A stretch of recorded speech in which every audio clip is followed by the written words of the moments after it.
That's one thing.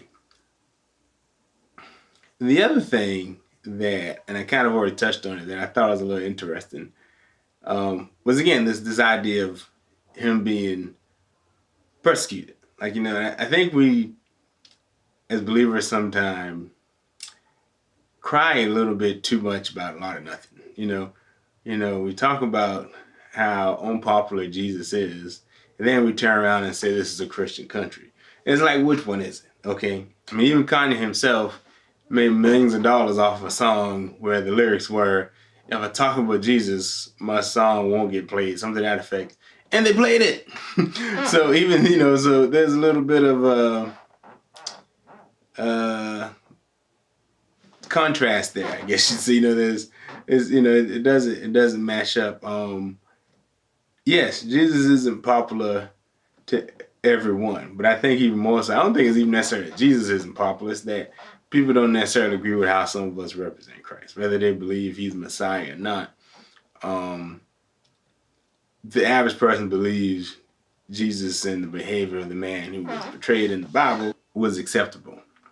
And most believers, especially those who are like every Sunday church goers, aside from when we go to work, like, who do we really spend time around that's persecuting us for repping Jesus? You know what I mean? Like, people don't, the average job, we don't spend the whole time on job, especially if it's like a professional job, whatever the case might be, talking about your religious beliefs. That's not what you're there for, like who's persecuting you, and like all your friends in your circle are the church folks. I'm so confused. Maybe you should get some better friends. Are there beliefs or things we believe are improper that some people are trying to make proper? Yeah. But I mean, that's life. Like, we have those discussions, we have those debates. And everyone's not going to agree. Everyone who's a believer doesn't agree. So therefore, we can't expect all believers, when we don't all agree, to all non-believers to agree. Yes, they're going to see things differently. But it's still our job to live our lives per whatever standards we have set for us. What we believe. So again, this idea of persecution. Just think with this for a second. The man just put out an album, Jesus is King, going on tour again. So now he has, and by tour I mean not a music tour, but like a chit chat tour. He has the same people opening their doors to him who had them open to him when he was had his famous line about bleach and t-shirts. Some of you are going to get that and some of you won't.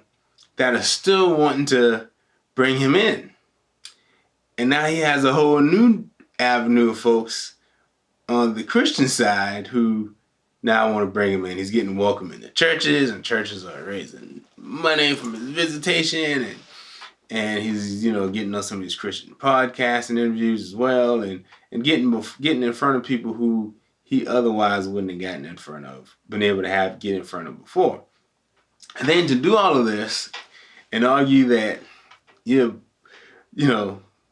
someone is hating on you for saying Jesus, that's the exact opposite of what's happening.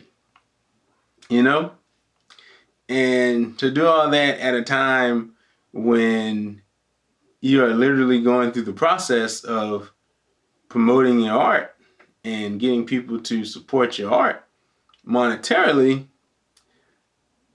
it's just interesting. Well, I didn't want to tell my collar was a little off. But anyhow, I just let you guys kind of just think about that for a second.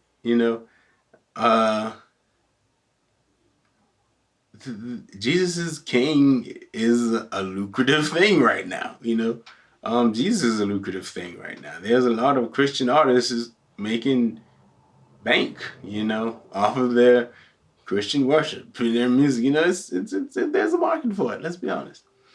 So the persecution thing with Kanye just doesn't fit, especially when I consider when he lists the things that he considered persecution, they're things that he brought on himself that people had every right to feel strongly about one way or another. Okay, so that's